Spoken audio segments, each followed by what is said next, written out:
This is Larry Henry at Gambling.com. Welcome to The Edge. I'm joined by my friend and colleague, Steve Bittenbender, gaming analyst and writer for the Gambling.com group's statesides. Steve is the authoritative expert on what's happening around the country with sports betting legislation, iGaming legislation. 38 states and country right now have sports betting, but there is a geographic pocket without it, and those are states in the southeastern part of the country that have universities with teams in the Southeastern Conference. There are 12 states in the country with SEC schools. 6 of those don't have any sports betting. But right now, legislatures in those states are undergoing a process to try to legalize it. And I want to touch base with you, Steve, about that in a second and get your prediction on which states might legalize sports betting in the Southeast. Before we do that, I want to get your take on whether North Carolina is ready for the March 11th launch of sports betting in that state. Not an SEC state, but a southern state. Could create a little bit of a domino effect if everything runs smoothly in North Carolina as expected. The launch is March 11th, as I said, one day before the ACC tournament. Big basketball state. Obviously, there'll be a lot of interest. Steve, what's your take on North Carolina first? Are they ready to roll? Larry, thanks first off for having me on.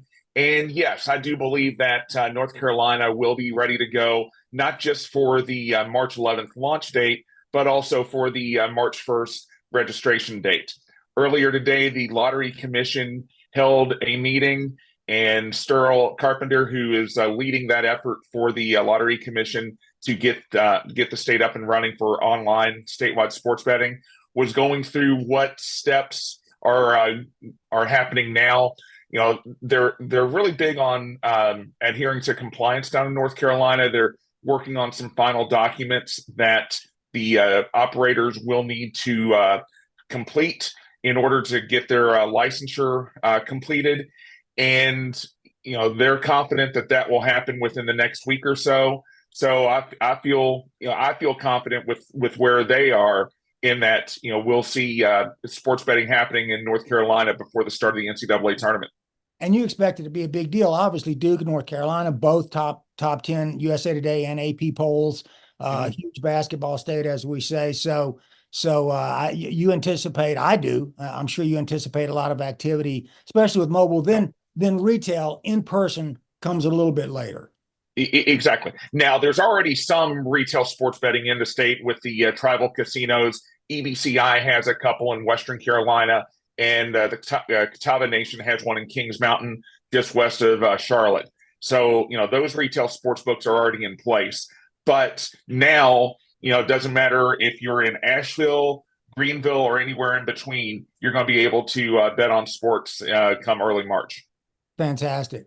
Let's switch focus a little bit south of there. As we said a moment ago, Steve, the SEC, major sports conference. You got the LSU, Alabama, Georgia, schools like that, Tennessee, basketball, football, baseball.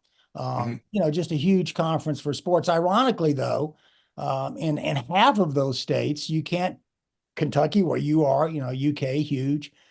Ironically, you can't bet on sports in half of those states. A lot of reasons. There's a lot of speculation for why legislatures can't get those through. It's an election year. There's pushback from some constituents in some of those states on lawmakers that are sort of anti-gaming.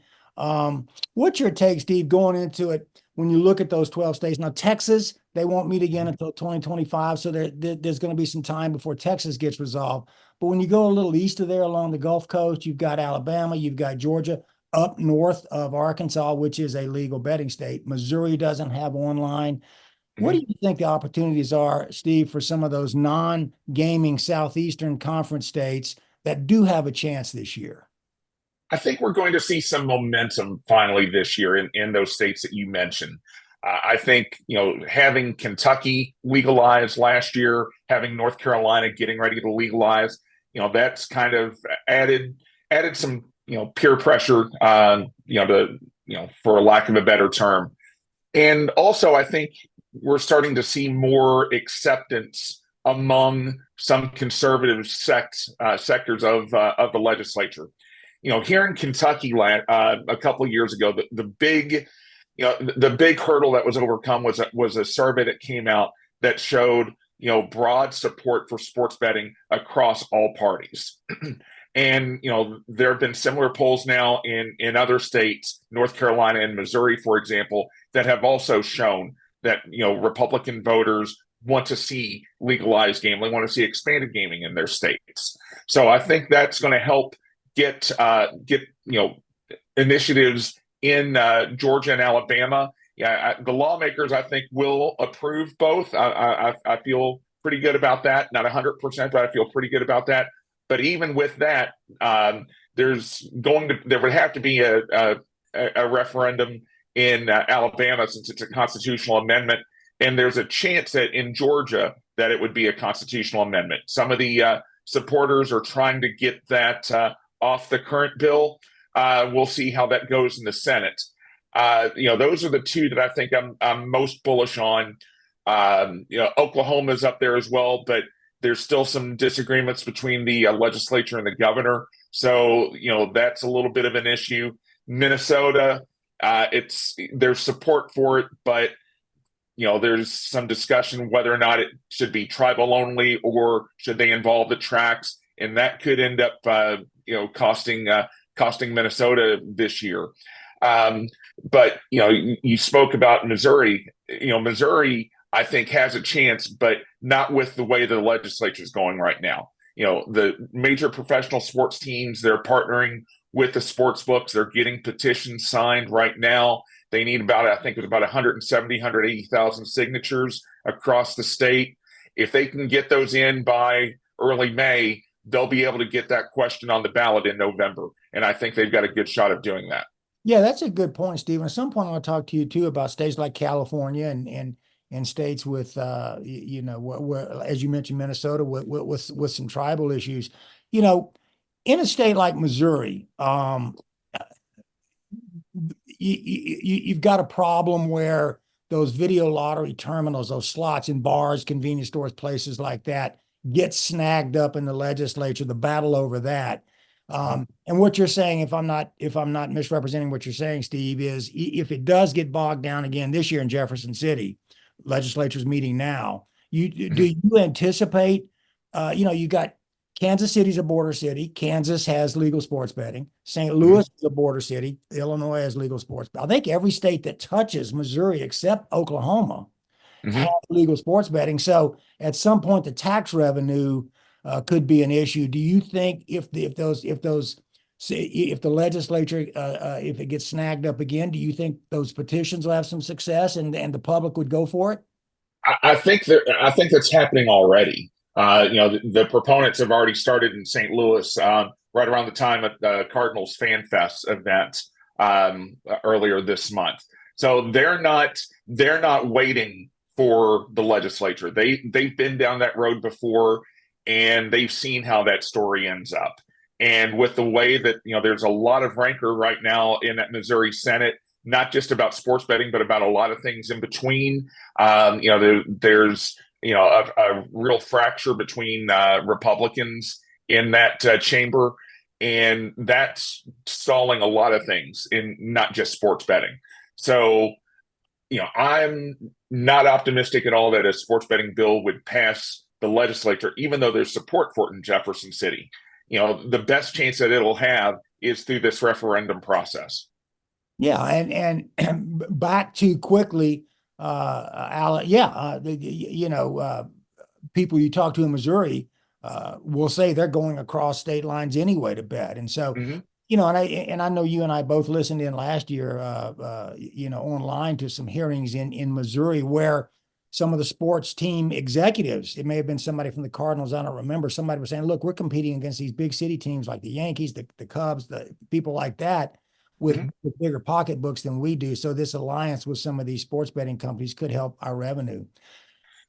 But back to real quickly, Alabama and Georgia.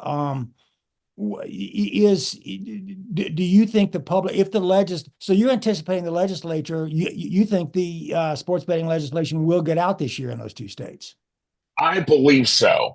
There's, they're both right now, they both have passed one chamber in each. And now they're, in Georgia, it passed the Senate. It's now going over to the House. and in Alabama, it's the other way around. It cleared the House first, and now it's going to the Senate. The Senate in Alabama, there's going to be some opposition to it, some conservative opposition, but you've got Governor Ivey, who's a big supporter of this, and I think that's going to help, tip the scales in gaming's favor. And it's not just sports betting in Alabama. It would give them a lottery. They're one of, I think, 5 states that don't have a state lottery, so it would give them that. It would give them full-fledged casinos. There's a couple of tribal casinos in the state, but now they would have, I think, 7 Class 3 casinos across the state. And then you would also have sports betting as well. And I think that, that kind of omnibus legislation, especially with the people that are supporting it, will help get that through in Alabama. Georgia's a similar situation, but, they've actually scaled it down. There had been talks, in recent years about doing casino resort legislation, but now they're just focused right now on just doing sports betting, getting that through, and then maybe looking at other expanded gaming later on down the road. In Georgia, the question is going to be whether or not it will need a constitutional amendment.